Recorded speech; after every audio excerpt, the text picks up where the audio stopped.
Hello everyone, Thurman here from Measured. I've made it my quest to discover the best ingredients and drinks in the spirits industry. So of course, we teamed up with Grada's very own Clara Santiago, their head of coffee, to take us on the journey and teach you how we go from farm to bottle to cocktail. Like all great spirits, the best ingredients come from well-managed farms. So what makes a coffee farm so special? Well, Thurman, a farm, as you see, isn't just an ordinary crop. It's an ecosystem, and it requires commitment and dedication. And it depends on where it's grown, the altitude, the climate, the soil, biodiversity, and the people who tend to it. It is a collaborative effort to create a specialty coffee farm. How many people are required to bring a crop to life? Well, if you're not fortunate to have land that can have machines, you need people. And for a big plot, like somewhere between 800 and 900 hectares, you're looking at about 90 to 110 people who are required to handpick coffee for the harvest season. So, are there different types of coffee farms? Yeah, so we have specialty and commodity. Specialty goes quality over quantity. They invest in the staff, they invest in technology, biodiversity, sustainability. They generally have direct partnerships around the world, so they will have coffee traders who have a direct partnership with them. Commodity is faceless, nameless, quantity. It's all about how much can we get out there and how cheap can we get it. Obviously, there must be the difference in the quality, but is specialty coffee that much better? Well, it just depends who you talk to, but in my opinion, specialty coffee is a whole other level of commitment. It is a way of life. It is a ritual. These farmers, these producers, these workers wake up living and breathing with coffee in their blood, whereas commodity might be just another job for the farmer. You know, they don't want all that commitment or hard work. They just need to put food on the table for their families, which isn't necessarily a bad thing, and that's why commodity and specialty have their place. So it's not really... It's not as easy as better... No, it's not. It's a much more nuanced conversation, and we can't judge the farmers that choose to do commodity because it might be for reasons that we don't understand. But you will get a better cup of coffee from a specialty coffee farm. True. Yeah.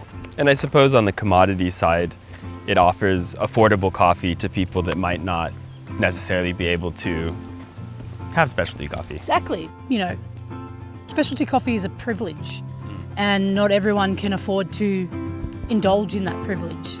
So I respect coffee in all forms, but I want to invest and evolve in the craft. I want specialty coffee to stay alive and be around in the next 10 years. So that's why it's important for us to invest in specialty coffee, so we're not just left with commodity. Yeah. So this is perhaps an ignorant question. No such thing as a silly question. That's what I like to hear. What does coffee grow on? Is it like a vine? Is it a bush? Is it a tree? It's a tree, much like the one behind us. You know, this is probably the average size of a coffee tree. Handpicked from a tree? Handpicked from a tree. Sometimes. Sometimes.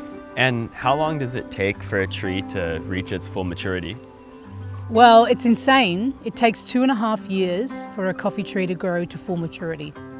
And that's already a commitment in itself.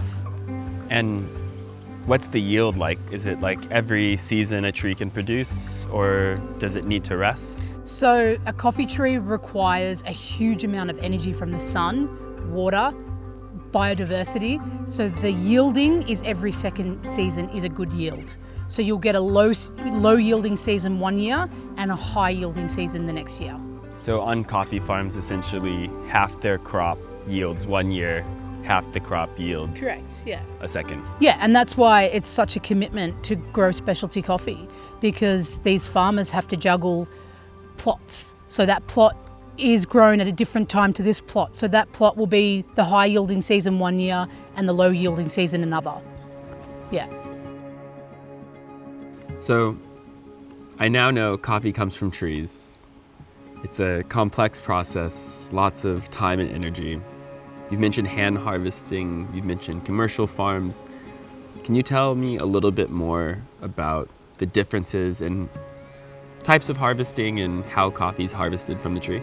Yeah, so hand picking is the biggest form of harvesting.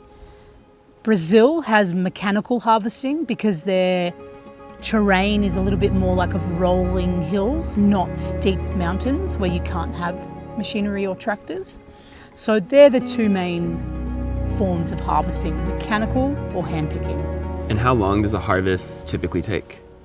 Well, in Brazil, harvest season starts in May and ends at the end of August. Oh, wow. Yeah. That's a long Yeah. harvest. And it's done when all the cherries are gone? Yeah. It's just like so crazy for me to think that coffee, which I think is the third most consumed beverage in the world behind water and tea, it's just kind of hard for me to wrap my head around the amount of time and energy it requires to handpick all those beans that are consumed every day. It's like, it makes me have a new appreciation for like, when you get that little pack of like 100 beans, to know that each of those probably has been hand harvested. Yeah.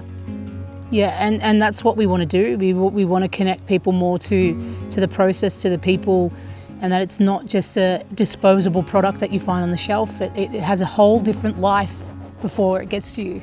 Yeah, and just to even know that like there's a person with a name it's starting the journey there is Yeah. really beautiful. Yeah, exactly. Well, Cheers. cheers to the harvest.